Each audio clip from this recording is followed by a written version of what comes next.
व्यक्तित्व। इससे पहले बाल विकास और शैक्षिक मनोविज्ञान दो टॉपिक पर वीडियो आ चुकी है। ये तीसरा है व्यक्तित्व, पर्सनैलिटी है। पर्सनैलिटी, व्यक्तित्व शब्द अंग्रेजी भाषा के पर्सनैलिटी शब्द का हिंदी अनुवाद है। यानी कि पर्सनैलिटी शब्द है अंग्रेजी भाषा का एक, उसका हिंदी अनुवाद है वो व्यक्तित्व कहलाता है। पर्सनैलिटी शब्द लैटिन भाषा के पर्सोना से लिया गया। किससे लिया गया है? पर्सोना से लिया गया है। पर्सोना का शब्द का अर्थ होता है नकली चेहरा अथवा नकाब। जो भी अपने मुखौटा लगाते हैं ना, वो इस पर्सोना का मतलब होता है नकली चेहरा या नकाब या मुखौटा, कुछ भी कह सकते हैं। प्राचीन समय में बाह्य रूपरेखा के आधार पर व्यक्तित्व को परिभाषित किया जाता था। पुराने समय में व्यक्ति को बाहर के शरीर, डोल, रूप जो भी देख करके बंदे को परिभाषित किया जाता था, उसकी व्यक्तित्व को डिसाइड किया जाता था। लेकिन आज परिभाषा बदल चुकी है इस चीज़ की। वर्तमान समय में बाह्य और आंतरिक गुणों का समावेश को व्यक्तित्व कहा जाता है। व्यक्ति के बाह्य गुण तो है ही, उसके साथ साथ आंतरिक गुण भी समाहित किए जाते हैं, उसको व्यक्तित्व कहा जाता है। आलपोर्ट ने व्यक्तित्व की परिभाषा दी है कि व्यक्तित्व उन मनोदैहिक व्यवस्थाओं का गत्यात्मक संगठन है जो वातावरण के साथ अपूर्व समायोजन स्थापित कर लेता है। ये किसने कहा है? आलपोर्ट ने कहा है। फिर वैलेंटाइन की परिभाषा है व्यक्तित्व जन्मजात एवं अर्जित प्रवृत्तियों का योग है। वैलेंटाइन ने कहा है व्यक्तित्व जन्मजात और अर्जित प्रवृत्तियों का योग है। वुडवर्थ ने कहा है व्यक्तित्व व्यक्ति की संपूर्ण गुणात्मकता। संपूर्ण गुण की बात कौन कर रहा है? वुडवर्थ कर रहा है।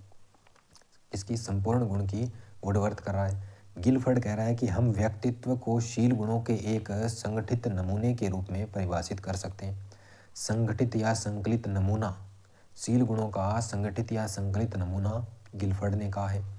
मन के अनुसार व्यक्तित्व एक व्यक्ति के संगठन, व्यवहार के तरीके, रुचियां, दृष्टिकोण, क्षमताओं और तरीकों का सबसे विशिष्ट संगठन है। ये मन ने कहा है, मन की परिभाषा है।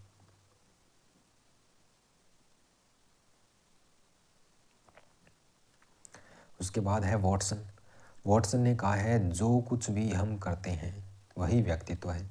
हम जो कुछ भी करते हैं वही व्यक्तित्व है, ये वॉटसन ने कहा है। संगठित व्यक्तित्व के गुण क्या क्या हैं? एक संगठित व्यक्तित्व के गुण क्या क्या हैं? उसमें आत्मचेतना पाई जाएगी, सेल्फ कॉन्शियस, और सामाजिकता, सोशेबिलिटी, और समायोजनशीलता, एडजस्टेबिलिटी, प्रबल संकल्प शक्ति, स्ट्रॉन्ग विल पावर पाई जाती है उसमें, और शारीरिक और मानसिक रूप से स्वस्थ होता है। फिजिकल एंड मेंटल हेल्थ उसकी ठीक होती है। मनोदैहिक तंत्र, साइको फिजिकल सिस्टम, मनोदैहिक तंत्र गत्यात्मक यानी कि डायनेमिक होता है। संवेगीय स्थिर होता है, उसका इमोशनल बैलेंस होता है। ये एक अच्छे व्यक्तित्व के गुण हैं, संगठित व्यक्तित्व के गुण हैं। किसके? संगठित व्यक्तित्व के गुण हैं। व्यक्तित्व को प्रभावित करने वाले कारक कौन कौन से हैं? व्यक्तित्व को प्रभावित करने वाले कारक, व्यक्तित्व को प्रभावित करने वाले कारक कौन कौन से हैं? पहला है वंशानुक्रम। हेरिडिटी है वो व्यक्तित्व को प्रभावित करती है। हेरिडिटी में सबसे पहला है शारीरिक रचना, फिजिकल कंस्ट्रक्शन। शारीरिक रचना व्यक्ति की शारीरिक सुंदरता, आकर्षण, स्वास्थ्य आदि व्यक्तित्व का निर्माण करते हैं। व्यक्ति की शारीरिक सुंदरता और आकर्षण, स्वास्थ्य, ये सब व्यक्ति का व्यक्तित्व निर्माण करते हैं, यानी कि शारीरिक संरचना की महत्वपूर्ण भूमिका है। उसके बाद है अंतःस्रावी ग्रंथियाँ, एंडोक्राइन ग्लैंड्स। प्रत्येक व्यक्ति के शरीर में अंतःस्रावी ग्रंथियाँ होती हैं जिनसे हार्मोन का स्त्रावण होता है, जो कि व्यक्तित्व को प्रभावित करता है। ये भी व्यक्तित्व को प्रभावित करता है, अंतःस्रावी ग्रंथियाँ। फिर आता है स्नायु मंडल, नर्वस सिस्टम। जिस व्यक्ति का स्नायु मंडल जितना अधिक सुव्यवस्थित होगा उसका व्यक्तित्व उतना ही अधिक विकसित भी होगा। जिस व्यक्ति का स्नायु मंडल जितना अधिक सुव्यवस्थित होगा, नर्वस सिस्टम जितना अधिक अच्छा होगा, उस व्यक्ति का व्यक्तित्व उतना ही अधिक विकसित होगा। चौथा है वो बुद्धि है। वंशानुक्रम में बुद्धि है, इंटेलिजेंसी। व्यक्तित्व के निर्धारण में बुद्धि का भी प्रभाव पड़ता है। दूसरा कारण है वातावरण। दूसरा कारण कौन सा है? वातावरण, एनवायरमेंट।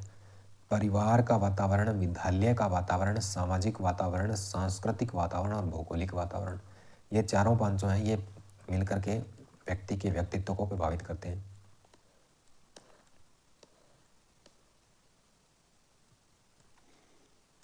व्यक्तित्व वर्गीकरण या उसके प्रकार या उसके सिद्धांत, व्यक्तित्व के वर्गीकरण के सिद्धांत।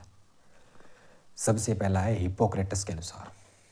हिप्पोक्रेटस व्यक्तित्व का सबसे प्राचीन और पहला वर्गीकरण किसने दिया था? हिप्पोक्रेटस ने दिया था। ग्रीक चिकित्सा शास्त्री थे ये हिप्पोक्रेटस, और 400 ईसा पूर्व अपनी पुस्तक नेचर ऑफ मैन के अंतर्गत इन्होंने किया था इस चीज़ का वर्गीकरण। व्यक्तित्व का वर्गीकरण पहला सिद्धांत हिप्पोक्रेटस ने दिया है। इन्होंने स्वभाव और शारीरिक द्रव्यों के आधार पर व्यक्तित्व को 4 भागों में बांटा था। हिप्पो, ये अपने लिखा है हिप्पो। हिप्पो में देखो 4 अक्षर आ रहे हैं, तो 4 भागों में बांटा है। हिप्पो का 4 भाग, नेचर ऑफ मैन, व्यक्ति का जो व्यवहार है उसके अंतर्गत इन्होंने किया है। तो इन्होंने शारीरिक द्रव्यों के आधार पर, जैसे काला पित्त, पीला पित्त और रक्त प्रधान और कफ और श्लेष्मा प्रधान, 4 भाग बांटे हैं। काला पित्त होता है वो वाला, उसमें विशेषता होती है कि हताश, निराश और उदास रहेगा वो। इस टाइप का व्यक्तित्व वाला व्यक्ति है वो, हताश, निराश और उदास, काला सा। फिर पीला पित्त है, अपने कहते हैं ना गुस्से में लाल पीले हो गए, तो वो क्रोधी, गुस्सेल और चिड़चिड़े होंगे। रक्त प्रधान है, जिनमें रक्त अच्छा होता है, मतलब खून की मात्रा ठीक ठाक होती है, वो खुश मिजाज, आशावादी ठीक ठाक होते हैं। तो इसको याद रख सकते हैं, आशावादी, खुश मिजाज, प्रसन्नचित्त, हमेशा खुश रहने वाले। कफ अथवा श्लेष्मा प्रधान, ये क्या होते हैं? विरक्त, निष्क्रिय और भाव शून्य होते हैं। इसको अपने ऐसे जोड़ करके याद रख सकते हैं, सीधा तो याद रहेगा नहीं। काला पित्त, पीला पित्त, रक्त प्रधान और कफ प्रधान 4 भागों में बांटा है। किसने बांटा है 4 भागों में? तो हिप्पो ने। हिप्पो में कितने अक्षर हैं? तो 4 हैं। 4 से काला, पीला, रक्त और कफ 4 भाग हो गई। दूसरा वर्गीकरण है वो क्रेशमर का है। दूसरा वर्गीकरण किसका है? क्रेशमर का। क्रेशमर के अनुसार 1925 में अपनी पुस्तक फिजिक्यू एंड कैरेक्टर या साइको एंड कैरेक्टर भी हो सकता है ये।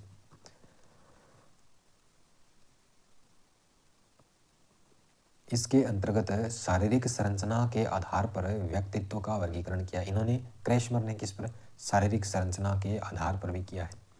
इन्होंने 4 प्रकारों में बांटा है। पहला है स्थूलकाय, साइक्लोड, जो ऐसे पिकनिक, और सुडोलकाय है, उनको बोलते हैं एथलेटिक। क्षीणकाय, कृशकाय, सिजोड होते हैं, उन्हें बोलते हैं एस्थेनिक।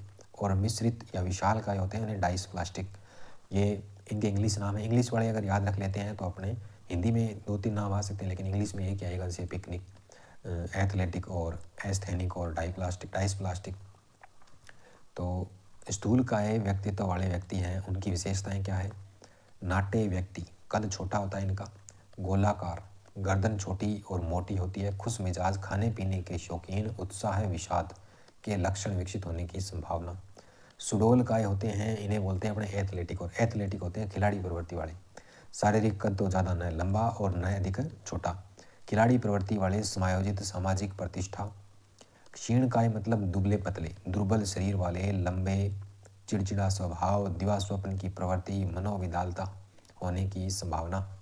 मिश्रित विशालकाय होते हैं, डाइस प्लास्टिक, उपरोक्त तीनों का मिश्रण होता है, मिला जुला रूप होता है, उसे डाइस प्लास्टिक कहते हैं। तीसरा वर्गीकरण है वो आपका शेल्डन के अनुसार है। शेल्डन ने 40 में शारीरिक संरचना के आधार पर व्यक्तित्व का वर्गीकरण किया और 4 भाग दिए इन्होंने। कितने भाग बांटे? 4 भागों में बांटा इन्होंने। शेल्डन ने बांटा है गोलाकार, आयताकार और लंबाकार। गोलाकार, आयताकार और लंबाकार। कितने भागों में? 3 भागों में। 3 भाग कौन कौन से? गोलाकार, आयताकार और लंबाकार। इन्हें अंग्रेजी में बोलते हैं जैसे एंडोमार्फिक, मेसोमार्फिक और एक्टोमार्फिक। विसेरोटोटोनिया, सोमेटोटोनिया और सेरिब्रेटोटोनिया, ये इनके आगे अलग अलग नाम भी दे रखे हैं। गोलाकार होते हैं वो गोल मटोल, मोटे, मांसल, आराम पसंद होते हैं इनको, और सक्रिय कम होते हैं। ये भोजन को ज़्यादा पसंद करते हैं। शिष्टाचार प्रेमी, धैर्यवान, बहिर्मुखी, सामाजिक और सहिष्णु, ये इनकी विशेषता होती है गोलाकार की ये विशेषताएं होती हैं। फिर आयताकार में होते हैं गठीले, मेहनती, शक्तिशाली, ऊर्जावान, व्यायाम प्रेमी, चुनौती पसंद, निर्भीक, उत्साही, साहसी, दृढ़ संवेगात्मक, समर्पित और परिपक्व। तीसरा टाइप है वो लंबाकार है। लंबे होते हैं वो दुबले पतले, कमजोर, एकांत प्रिय, कम सामाजिक, गोपनीयता पसंद होती है उन्हें और संवेदनशील होते हैं। अंतर्मुखी होते हैं, परेशान होने वाले और शर्मीले और संकोची भी होते हैं। उसके बाद है स्प्रेंगर का वर्गीकरण है। 4 नंबर का वर्गीकरण है वो स्प्रेंगर का है। स्प्रेंगर ने अपनी पुस्तक टाइप्स ऑफ मैन के अंतर्गत समाज शास्त्रीय आधार पर 6 भागों में बांटा है। समाज शास्त्रीय आधार पर कितने भागों में? 6 भागों में बांटा है। कौन कौन से? एक तो सैद्धांतिक, और एक सामाजिक, एक राजनीतिक, और एक सौंदर्यात्मक, आर्थिक और धार्मिक। 6 भाग हैं इनके 6 भाग बांटे इन्होंने। सैद्धांतिक, सामाजिक, राजनीतिक, सौंदर्यात्मक, आर्थिक और धार्मिक प्रवृत्ति वाले। फिर 5वां वर्गीकरण है जुंग या युंग के अनुसार। जुंग या युंग के अनुसार, जुंग के द्वारा किया गया वर्गीकरण वर्तमान में सबसे प्रसिद्ध माना जाता है, जुंग वाला। इन्होंने अपनी पुस्तक साइकोलॉजिकल टाइप के अंतर्गत मनोवैज्ञानिक आधार पर व्यक्तित्व का वर्गीकरण किया है। एक तो अंतर्मुखी और एक बहिर्मुखी, 2 में बांटा इन्होंने मुख्यतः। तीसरा उभयमुखी दे रखा है वैज्ञानिकों ने। अंतर्मुखी की विशेषता होती है चुप रहने वाला, मितभाषी, कम बोलने वाला होता है ये। बहिर्मुखी है वो अधिक बोलेगा, वाचाल होगा। अंतर्मुखी शर्मीला और संकोची होता है। अपने विचारों को खुलकर व्यक्त करने वाला बहिर्मुखी। एकांत प्रिय होता है अंतर्मुखी, जबकि समूह को महत्व देता है बहिर्मुखी। दोस्तों का अभाव पाया जाता है अंतर्मुखी, अकेले रहते हैं, दोस्त वगैरह कम बनाते हैं, लेकिन अधिक मित्र होते हैं बहिर्मुखियों के। असामाजिक होते हैं अंतर्मुखी, ये साइको टाइप के होते हैं, और ये आपके सामाजिक होते हैं बहिर्मुखी। असामाजिक मतलब समाज में कम उठना बैठना होता है इनका, मिलना जुलना कम करते हैं लोगों से, लेकिन ये वाले हैं ये समाज में रहते हैं ज़्यादातर। आध्यात्मिक साहित्यिक विषयों में रुचि, लेखक, दार्शनिक, विचारक। ये या तो लेखक बन सकते हैं, या दार्शनिक बन सकते हैं, या विचारक बन सकते हैं, क्योंकि इनकी रुचि आध्यात्मिक और साहित्यिक विषयों में होती है। ये क्या होते हैं कि सामाजिक और राजनीतिक विषयों में इंटरेस्ट लेते हैं बहिर्मुखी। नेतृत्व का अभाव पाया जाता है, क्योंकि ये अंतर्मुखी है इसलिए नेतृत्व का अभाव पाया जाएगा, लेकिन नेतृत्व का गुण भरपूर होता है बहिर्मुखियों में। लेखक बनने के गुण, उत्तम लेखक के गुण किस में होते हैं? इंट्रोवर्ट में होते हैं, अंतर्मुखी में। बहिर्मुखी में नेता बनने के उत्तम गुण होते हैं, उत्तम भाषण कर सकते हैं वो। तीसरा टाइप दे रखा है वैज्ञानिकों ने या मनोवैज्ञानिकों ने, एम्बिवर्ट। आधुनिक मनोवैज्ञानिकों ने कहा है कि कुछ लोग अंतर्मुखी बहिर्मुखी का मिश्रण होते हैं। ऐसे व्यक्तियों को आधुनिक मनोवैज्ञानिकों ने उभयमुखी की संज्ञा दी है। उसके बाद 6ठा वर्गीकरण है वो आपके फ्रेडमैन और रोजनमैन का है। इसका है फ्रेडमैन और रोजनमैन का। 2 व्यक्ति हैं और 2 ही टाइप बताएंगे ये। 2 व्यक्ति हैं और 2 ही टाइप बताएंगे, ए और बी। सिंपल सा है, ए और बी।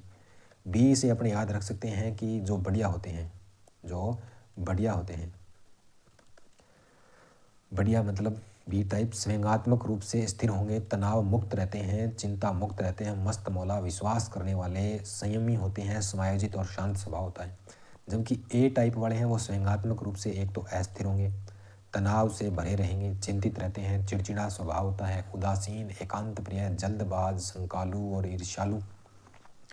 फिर थॉर्नडाइक का वर्गीकरण आएगा, 7 नंबर पर आपका वर्गीकरण है वो थॉर्नडाइक का वर्गीकरण है। थॉर्नडाइक ने विचार और कल्पना के आधार पर व्यक्तित्व के 3 प्रकार बताए हैं। थॉर्नडाइक, डाइक शब्द में कितने हैं? 3 हैं, तो 3 से 3 ही भागों में बांटेंगे। और डाइक से आप याद रख सकते हो डाइट। और स्कूल में डाइट किस चीज़ की होती है? स्कूल में डाइट होती है, उसको क्या बोलते हैं अपने? एमडीएम। क्या हुआ? डाइक। डाइक से आप बनाओगे एक तो 3 शब्द, 3 प्रकार, और डाइक से बनाना है डाइट। डाइट भोजन। स्कूल में डाइट होती है एमडीएम। एम से आप लिख सकते हो माइक्रो, माइक्रो थिंकर। डी से आप डायरेक्ट थिंकर लिख सकते हो, और एम से आप फिर मैक्रो थिंकर लिख सकते हो। तीनों टाइप याद हो जाएंगे। सूक्ष्म विचारक यानी कि माइक्रो थिंकर, प्रत्यक्ष विचारक यानी कि डायरेक्ट थिंकर, और स्थूल विचारक यानी कि मैक्रो थिंकर। उसके बाद है सिगमंड फ्राइड के अनुसार। सिगमंड फ्राइड का वर्गीकरण है वो आपका 8 नंबर का वर्गीकरण है। 8वां वर्गीकरण है वो सिगमंड फ्राइड का है। और सिगमंड फ्राइड का तो पहले ही पढ़ चुके हैं कि 3 तत्व हैं, इड, ईगो और सुपर ईगो, इदम अहम और परम अहम। फिर टर्मन ने 9 नंबर पर वर्गीकरण किया है, बुद्धि के आधार पर व्यक्तित्व का वर्गीकरण किया इन्होंने। और 10वां वर्गीकरण है वो आपका भारतीय वैदिक दृष्टिकोण से है। वैदिक दृष्टिकोण, वैदिक में देखो 3 शब्द हैं वैदिक, तो 3 भागों में बांटना है। एक तो सतो, एक रजोगुणी और एक तमोगुणी। 3 हो गए। सत्य ईश्वर है, तो ये आपका ईश्वर और धर्म में विश्वास करेगा। रजोगुणी अपने कहते हैं रज के काम करेंगे, जी लगा के काम करेंगे, तो रजोगुणी कर्म में विश्वास करेंगे। और तमोगुणी है ये आपके सुख प्राप्ति में ज़्यादा विश्वास करते हैं, सुख प्राप्ति में ज़्यादा विश्वास करते हैं। तो सतोगुणी ईश्वर और धर्म में, रजोगुणी कर्म में विश्वास करते हैं और तमोगुणी सुख प्राप्ति में। वैदिक दृष्टिकोण हो गया। उसके बाद 11 नंबर का आपका वर्गीकरण है आधुनिक वर्गीकरण, आधुनिक दृष्टिकोण से। भावुक, कर्मशील और विचारशील 3 भागों में बांटा है आधुनिक वालों ने। आधुनिक वालों ने 3 भागों में बांटा है और इसको आपने याद रख सकते हैं डायरेक्ट फेट से। आधुनिक दृष्टिकोण फेट से, पहला है फीलिंग वाला, दूसरा है एक्शन वाला और तीसरा है थॉट्स। भावुक मैन ऑफ फीलिंग, एफ से याद रख सकते हैं इसको। ये व्यक्ति अधिक भावुक होते हैं और इनकी क्रियाएं भावनाओं द्वारा संचालित होती है। फिर आते हैं कर्मशील, मैन ऑफ एक्शन, ए। इन व्यक्तियों की रुचि रचनात्मक कार्यों में अधिक होती है और वे अपने आप को किसी न किसी रचनात्मक कार्य में व्यस्त रखते हैं। तीसरा है विचारशील यानी कि थॉट्स। ये व्यक्ति उच्च कोटि के विचारक होते हैं। ये लोग किसी कार्य को करने से पहले भली भांति सोच विचार करते हैं। व्यक्तित्व के शील गुण, ये व्यक्तित्व के वर्गीकरण के सिद्धांत थे 11-12। और उसके बाद व्यक्तित्व के शील गुण, टेरिटरीज ऑफ पर्सनैलिटी या विशेषांक सिद्धांत भी कहते हैं इन्हें, ट्रेट थ्योरी।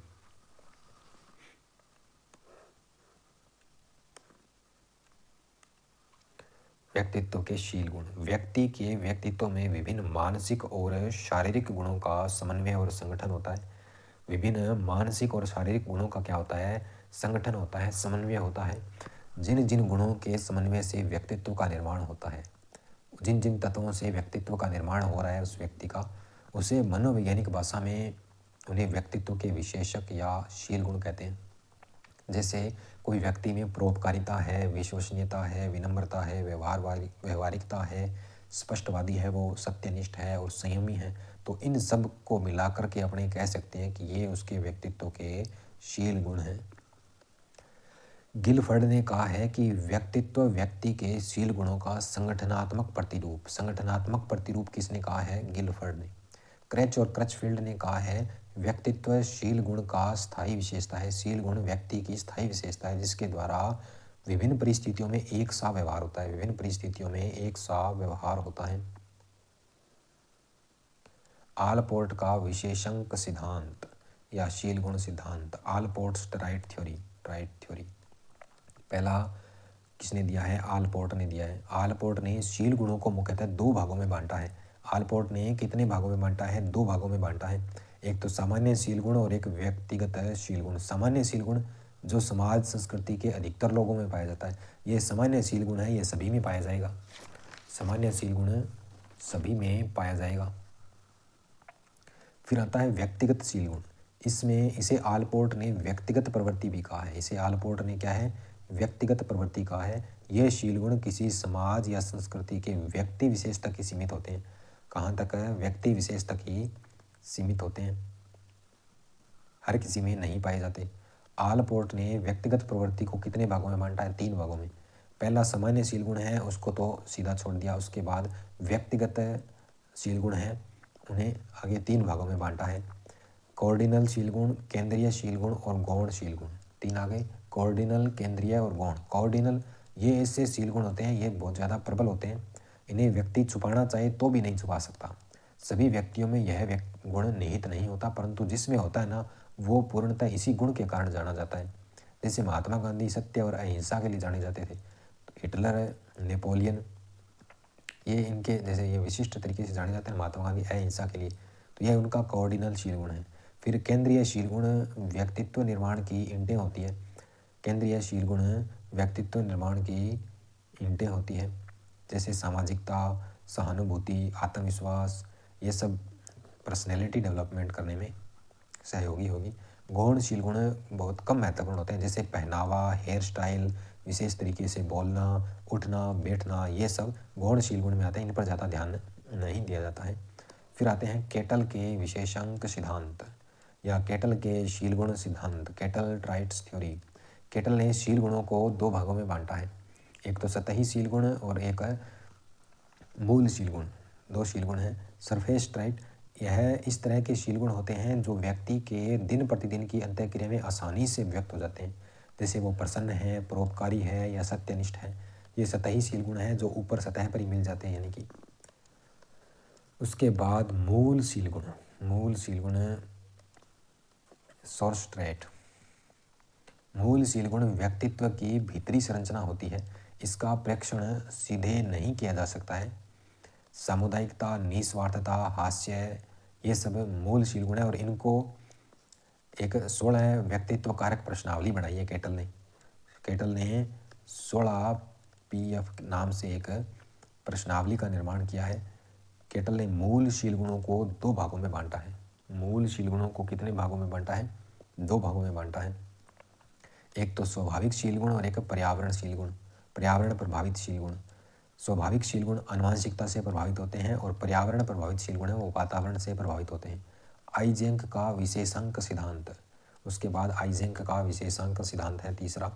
आइजेंक ने व्यक्तित्वशील गुणों की 3 दशाएं बताई हैं जो द्विध्रुवीय बाइपोलर हैं, जो एक दूसरे के विपरीत हैं। बाइपोलर मतलब एक दूसरे के विपरीत होंगी, द्विध्रुवीय होंगी।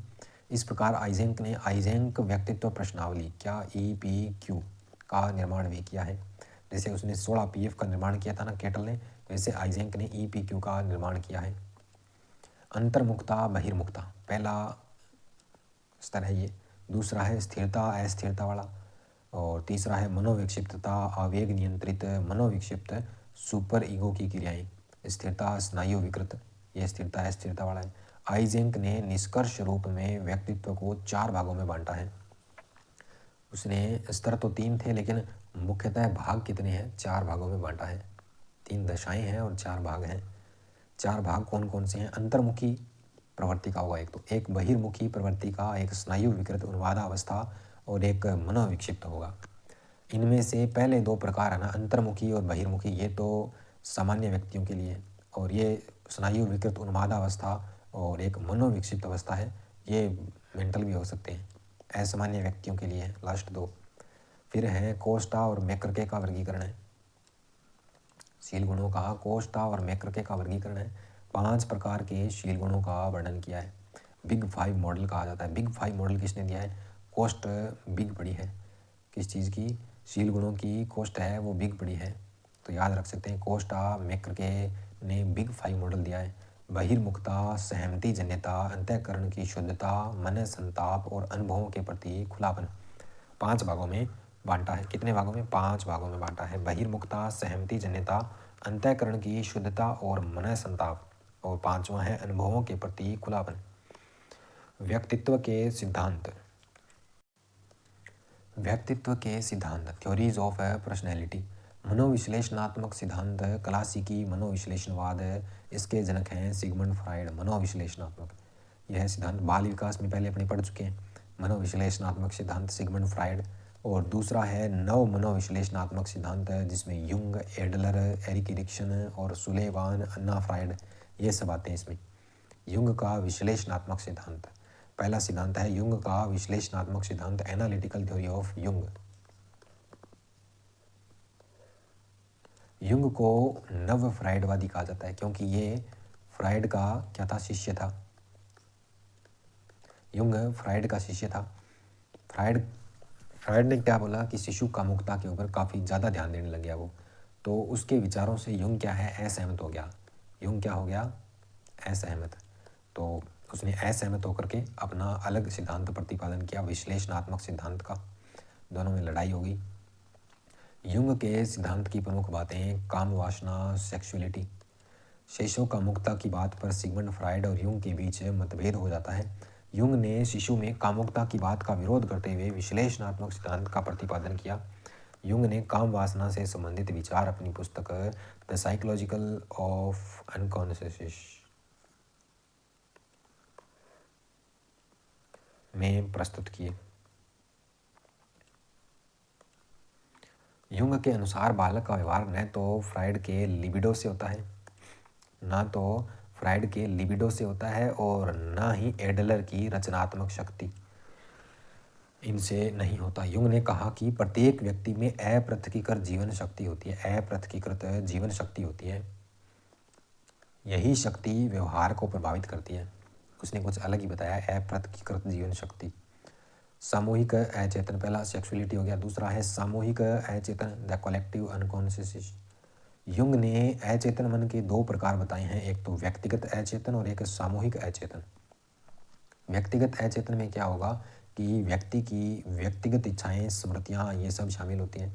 लेकिन सामूहिक अचेतन में क्या होता है कि उसकी वंशानुगत इच्छाएं, उसके पूर्वजों की क्या इच्छाएं थी, स्मृतियां क्या थी, प्रेरणाएं क्या थी, ये सभी सामूहिक अचेतन में होता है। कार्ल युंग ने सामूहिक अचेतन को अधिक ताकतवर बताया। कार्ल युंग ने अधिक ताकतवर किसको बताया? सामूहिक अचेतन को। स्वप्न विश्लेषण, ड्रीम एनालिसिस। युंग के अनुसार स्वप्न चेतन, अचेतन और अर्धचेतन तीनों का प्रतिरूप है। सपना है यानी कि हमारे जो ड्रीम्स होते हैं हमें आते हैं, वो चेतन, अचेतन और अर्धचेतन तीनों का प्रतिरूप है। अर्थात स्वप्न भूत, वर्तमान और भविष्य तीनों से संबंधित होते हैं। चौथा है युंग का सिद्धांत का हिस्सा है, वो उपचार है, थेरेपी है। युंग ने दमित इच्छाओं को जानने के लिए शब्द साहचर्य परीक्षण, वर्ड एसोसिएशन टेस्ट का प्रयोग किया है। एल्फ्रेड एडलर का व्यक्तिवादी व्यक्तिक उपागम सिद्धांत, आगे वाला सिद्धांत है वो एल्फ्रेड एडलर का। एडलर ने पृथकीकृत जीवन शक्ति, अल्फ्रेड एडलर का व्यक्तिवादी व्यक्तिक उपागम सिद्धांत, Adler theory of individual approach. Alfred Adler को व्यक्तिक मनोविज्ञान का जनक माना जाता है। एडलर के अनुसार प्रत्येक व्यक्ति अपने अपने ढंग से महत्वपूर्ण बनने का व्यक्तिगत प्रयास करता है। इस प्रयास को एडलर ने एक व्यक्ति के जीने का ढंग, life style of an individual नाम दिया है। एडलर ने हीनता मनोग्रंथि की चर्चा भी की है। एडलर का मानना है कि जब व्यक्ति बार बार अपनी कमियों को दूर करने में, प्रवीणता हासिल करने में असफल हो जाता है तो वो हीन भावना का शिकार हो जाता है। यही हीनता मनोग्रंथि है। किसकी? एडलर की हीनता मनोग्रंथि है ये। व्यक्तित्व का मापन, असेसमेंट ऑफ पर्सनैलिटी। व्यक्तित्व का मापन, मनोवैज्ञानिकों ने व्यक्तित्व मापन की बहुत सी विधियों का प्रतिपादन किया और इन विधियों को मुख्य रूप से दो भागों में बांटकर समझा जा सकता है।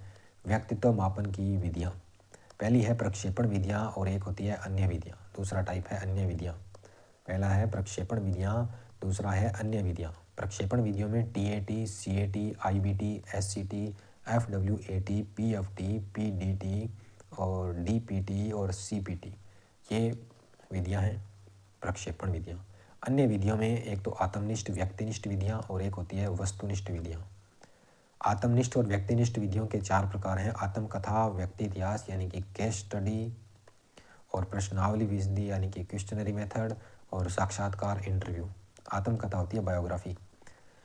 वस्तुनिष्ठ विधियों में एक तो निरीक्षण विधि होती है, एक समाज मिति, अपने खुद उससे नहीं पूछ सकते। वस्तुनिष्ठ विधियों में हम खुद उससे डायरेक्ट नहीं पूछ सकते, उसका निरीक्षण या समाज से या कोई मापनी से, इनसे करते हैं।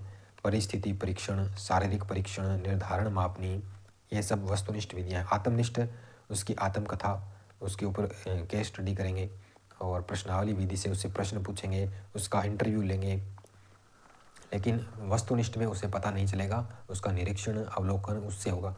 और प्रक्षेपण विधियाँ ये कोई माध्यम से, उद्दीपक के माध्यम से पता करते हैं ना, वो प्रक्षेपण विधियाँ कहलाती है, उद्दीपक के माध्यम से। पहले हैं प्रक्षेपण विधियाँ। प्रक्षेपण विधियाँ, प्रोजेक्टिव मेथड। प्रक्षेपण शब्द सर्वप्रथम प्रयोग सिगमंड फ्रायड ने किया था।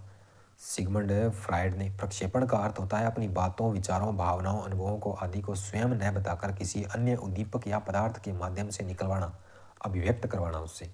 प्रक्षेपण विधियों के माध्यम से अचेतन मन की बातों को ज्ञात कर सकते हैं। प्रासंगिक अंतर्बोध परीक्षण, कथा प्रसंग परीक्षण, विषय आत्मबोधन परीक्षण।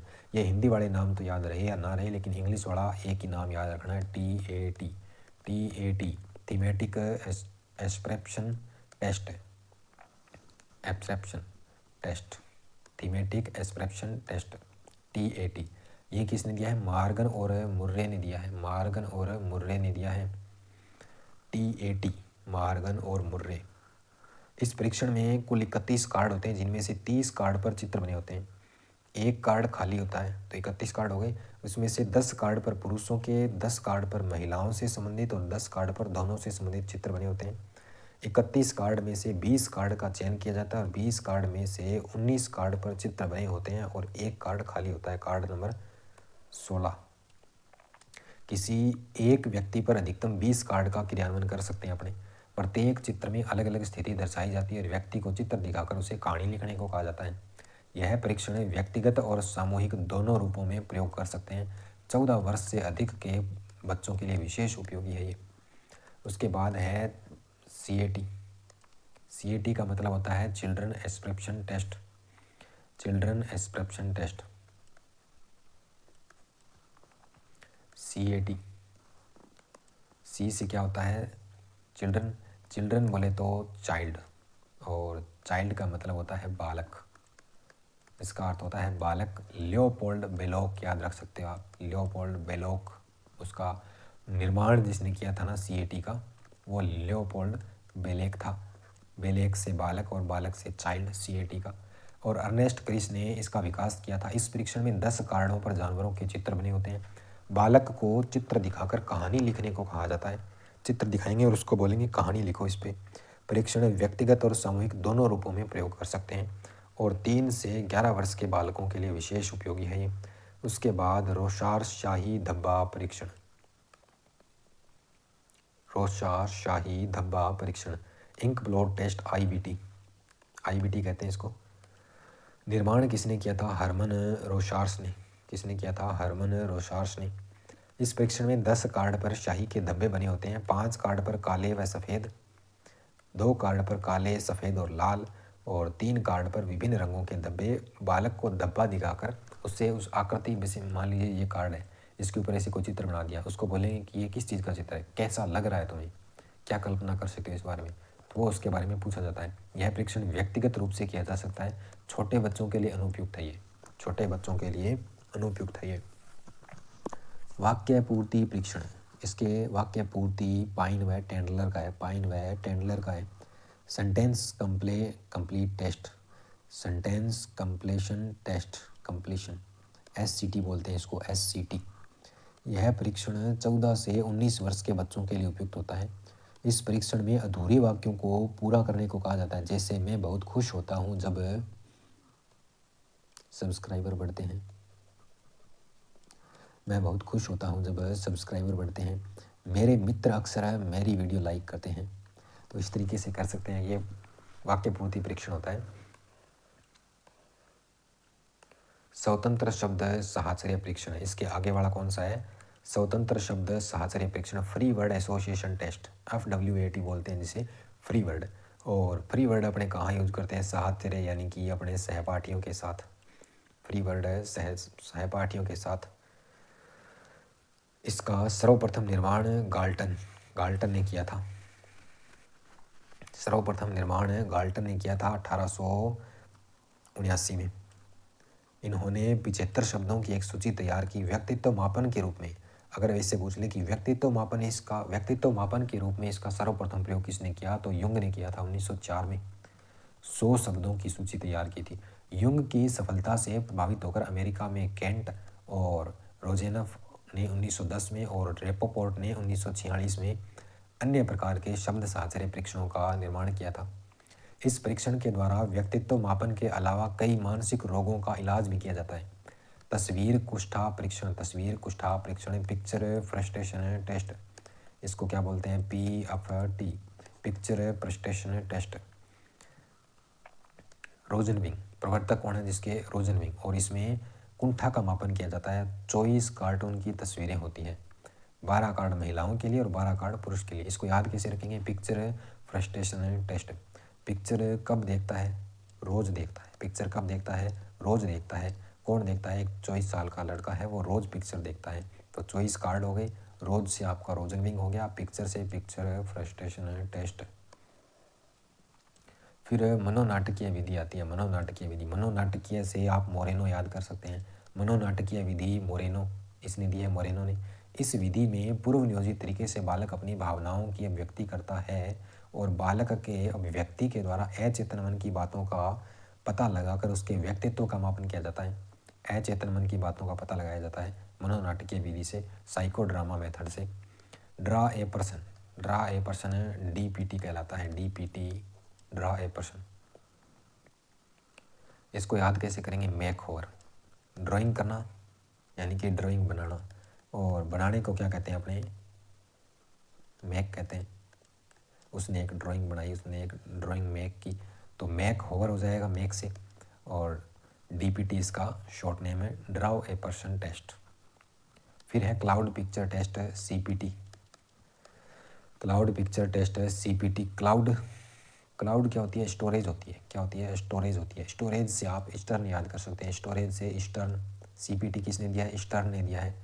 अन्य विधियों में पहली है आपकी आत्मनिष्ठ या व्यक्तिनिष्ठ विधियाँ। अन्य विधियों में व्यक्तिनिष्ठ या आत्मनिष्ठ विधियाँ। सब्जेक्टिव मेथड, इसमें पहली विधि है आत्मकथा या अंतर्दर्शन विधि। आत्मकथा या अंतर्दर्शन विधि। ऑटोबायोग्राफी मेथड, इसके विलियम वुंट और उसके शिष्य टिचनर, ये दोनों इसके प्रवर्तक हैं। यह एक प्राचीनतम विधि है और इसमें व्यक्ति स्वयं के बारे में लिखता है, खुद लिखेगा। इसमें आत्मनिष्ठ है, व्यक्तिनिष्ठ विधियाँ हैं, उनमें जो जिसके ऊपर अपने प्रयोग कर रहे हैं ना, वो व्यक्ति खुद बताएगा अपने बारे में। वैज्ञानिक विधि नहीं होने के कारण इसका प्रयोग बहुत कम किया जाता है। दूसरी है व्यक्ति इतिहास विधि, जीवन व्रत विधि, केस स्टडी मेथड, जिसके प्रवर्तक हैं टाइडमैन। केस स्टडी से आप याद रख सकते हो टाइडमैन। निदानात्मक अध्ययनों की सर्वश्रेष्ठ विधि है, असामान्य बालकों के निदान की सर्वश्रेष्ठ विधि है व्यक्ति इतिहास विधि। निदानात्मक अध्ययनों की सर्वश्रेष्ठ विधि है व्यक्ति इतिहास विधि। समस्या के कारणों को जानना निदान कहलाता है, जो कि मनोविज्ञान की सहायता से किया जाता है, और इसको दूर करना उपचार कहलाता है, जो कि शिक्षा की सहायता से किया जाता है। बिना निदान के उपचार संभव भी नहीं है। उसके बाद है प्रश्नावली विधि। प्रश्नावली विधि क्वेश्चनरी मेथड, कागज पेंसिल विधि, पेपर पेंसिल मेथड, व्यक्तित्व अनुसूची या व्यक्तित्व आविष्कारिका, पर्सनैलिटी इन्वेंटरीज। प्रश्नावली व्यक्तित्व अनुसूची दोनों मिलती जुलती है। प्रश्नावली और व्यक्तित्व अनुसूची दोनों मिलती जुलती है, दोनों लगभग एक है, फिर भी अंतर के दृष्टिकोण से देखें तो प्रश्नावली विधि के जनक है वो सुकरात है। प्रश्नावली के माध्यम से व्यक्ति सभी प्रकार की सूचनाएं एकत्रित कर सकते हैं, जबकि व्यक्तित्व अनुसूची के माध्यम से विशेष रूप से व्यक्तित्व संबंधित प्रश्न ही डिसाइड होंगे, पहले उनका ही उत्तर प्राप्त कर सकते हैं। लेकिन प्रश्नावली के माध्यम से आप कुछ भी पूछ सकते हैं खुद का प्रश्न बना करके। प्रश्नावली में प्रश्नों को मध्यम पुरुष के लिए संबोधित किया जाता है, जैसे क्या तुम्हें अकेलापन महसूस होता है? क्या तुम्हें अकेलापन महसूस होता है? ये उससे प्रश्न पूछ सकते हैं मध्यम पुरुष से। जबकि व्यक्तित्व अनुसूची में प्रश्नों को उत्तम पुरुष फर्स्ट प्रश्न को संबोधित करते हैं, जैसे मैं प्राय अकेलापन महसूस करता हूँ। यह आपकी व्यक्तित्व अनुसूची है। व्यक्तित्व मापन के लिए सर्वप्रथम प्रश्नावली विधि का प्रयोग फ्रांसिस गाल्टन ने 1880 में किया था। प्रश्नावली विधि का प्रयोग फ्रांसिस गाल्टन ने किया था व्यक्तित्व मापन के लिए। और प्रश्नावली विधि के जनक कौन है? तो वो आपके सुकरात हैं। व्यक्तित्व मापन के लिए सबसे पहली अनुसूची परिसूची का निर्माण 1918 में वुडवर्थ द्वारा किया गया था। व्यक्तित्व मापन के लिए सबसे पहले अनुसूची वुडवर्थ ने बनाई थी, इसका नाम था पर्सनल डाटा इन्वेंट्री। 116 प्रश्न हुआ करते थे जिसमें प्रश्नावली।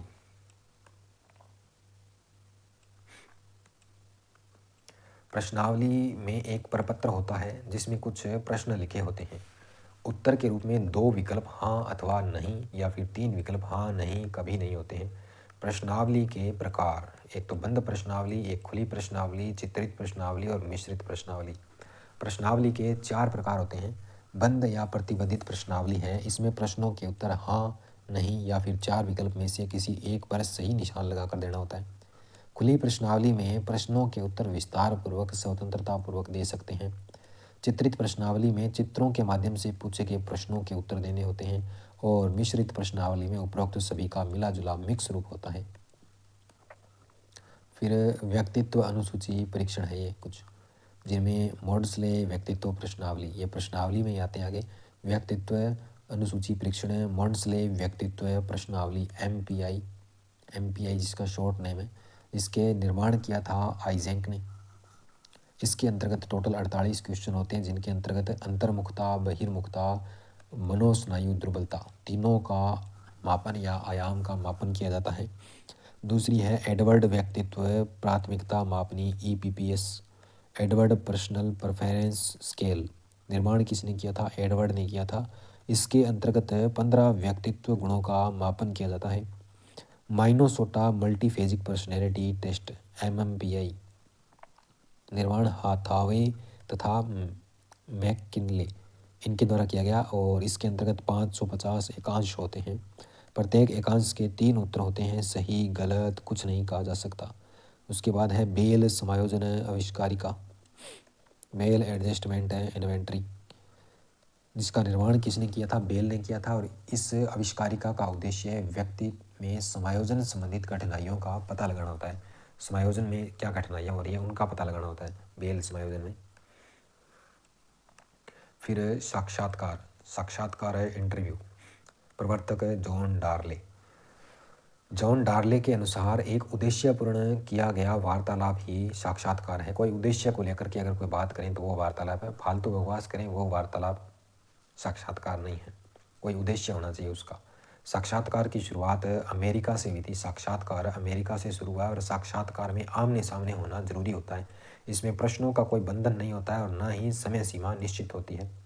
साक्षात्कार को वार्तालाप का एक रूप माना जाता है। साक्षात्कार के प्रकार, टाइप्स ऑफ इंटरव्यू के प्रकार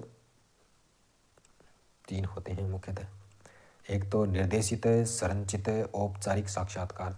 दूसरा होता है अनिर्देशित, असंरचित और अनौपचारिक साक्षात्कार। तीसरा होता है समाहार साक्षात्कार। जो निर्देशित साक्षात्कार होता है इसमें प्रश्नों की भाषा, विधि, समय आदि पहले से फिक्स होते हैं। सुनियोजित तरीके से लिया जाने वाला साक्षात्कार है ये। उसके बाद अनिर्देशित, असंरचित, अनौपचारिक साक्षात्कार है। इसको गहन, निदानात्मक एवं केंद्रित साक्षात्कार के नाम से जानते हैं। इसमें प्रश्नों की भाषा, समय, तरीका आदि पहले से निश्चित नहीं होते, कुछ फिक्स नहीं होता, रैंडम पूछे जाते हैं। प्रवृत्ति इसकी लचीली होती है और इसमें साक्षात्कारकर्ता प्रत्याशी को उन्मुक्त, स्वतंत्र, रैंडम प्रश्न पूछते हैं और अभिव्यक्ति का अवसर भी प्रदान करता है। समाहार साक्षात्कार, इलेक्ट्रिक इंटरव्यू,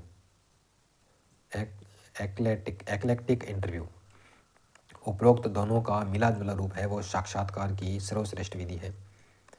वस्तुनिष्ठ विधियाँ, उसके बाद है आपकी वस्तुनिष्ठ विधियाँ। ऑब्जेक्टिव मेथड, निरीक्षण विधि। वस्तुनिष्ठ विधि में क्या होता है कि हम ऑब्जेक्ट को कुछ नहीं पूछ सकते, उसका निरीक्षण कर सकते हैं, खुद को कुछ नहीं पूछ सकते अपने। वही दर्शन विधि, सार्वभौमिक विधि, ऑब्जर्वेशन मेथड कहलाता है ये। प्रवर्तक हैं वॉटसन। निरीक्षण निरी वॉट, ऐसे याद कर सकते हैं, निरी वॉट। इस विधि में सामने वाले व्यक्ति के व्यवहार का भिन्न भिन्न परिस्थितियों में अध्ययन करके निष्कर्ष निकाला जाता है कि विषयी का व्यक्तित्व, उस सब्जेक्ट का पर्सनैलिटी कैसी है, उसका व्यक्तित्व कैसा है। उसके बाद है समायोजन समाजमिति विधि। समाजमिति मोरेनो है, जिसके समाजमिति के मोरेनो हैं। इस विधि के द्वारा समूह की संरचना का अध्ययन किया जाता है। समूह की संरचना का अध्ययन किया जाता है। व्यक्ति की सामाजिकता के बारे में समाज के अन्य व्यक्तियों से जानकारी लेकर श्रेष्ठ, तटस्थ, तिरस्कृत व्यक्तित्व का पता लगाया जाता है। यानी कि उसके समाज में जो संगी साथी हैं उनसे पूछा जाता है कि ये व्यक्ति कैसा है। फिर तीसरा है क्रम निर्धारण मापनी, रेटिंग स्केल। इसका सबसे पहले प्रकाशन गोल्टन ने 1883 में किया था। क्रम निर्धारण गोल्टन। इस दिशा में लिंकर्ट और थर्स्टन का योगदान भी महत्वपूर्ण स्थान रखता है। इस परीक्षण में क्रम निर्धारण मापनी के माध्यम से आंकड़े एकत्रित किए जाते हैं और निष्कर्ष निकाला जाता है कि सब्जेक्ट या ऑब्जेक्ट कैसा है अपना। फिर है परिस्थिति परीक्षण, सिचुएशन टेस्ट। इसमें जिस व्यक्तित्व संबंधित गुण के बारे में जानना होता है, उससे संबंधित आवश्यक परिस्थितियाँ कृत्रिम रूप से पैदा की जाती है। उसको उस माहौल में ले जाया जाता है, उन विशेष परिस्थितियों में वह कैसा व्यवहार करता है और इसी के द्वारा उसका व्यक्तित्व मापन किया जाता है। 5वीं है शारीरिक परीक्षण, फिजिकल टेस्ट। इस परीक्षण में व्यक्ति की शारीरिक जांच करके यह निष्कर्ष निकाला जाता है कि निर्धारित नौकरी के लिए स्वस्थ है अथवा नहीं। यह निर्धारित किया जाता है कि वो स्वस्थ है या नहीं, शारीरिक टेस्ट। ये 3 टॉपिक या 3 वीडियो कंप्लीट हो चुके हैं। 9 वीडियो में अपने पूरी साइकोलॉजी पढ़ लेंगे। कितनी वीडियो में? 9 वीडियो में। और आपका ये फ़र्ज़ बनता है कि आप चैनल को सब्सक्राइब ज़रूर करें। इस वीडियो का टारगेट रहेगा लगभग 5 से 10 सब्सक्राइबर बढ़ने चाहिए इस वीडियो पर। तो देखते हैं कितने बढ़ते हैं। और PDF चाहिए तो आप इसको अनूप क्लासेज नाम से टेलीग्राम चैनल सर्च कर सकते हैं। अनूप फिर क्लासेज लिख करके आप ऐसे सर्च कर सकते हैं, आपको टेलीग्राम चैनल मिल जाएगा। उसमें आपको इसकी PDF भी मिल जाएगी। कमेंट करके वीडियो में नीचे आपको बताना है कि क्लास कैसी लगी।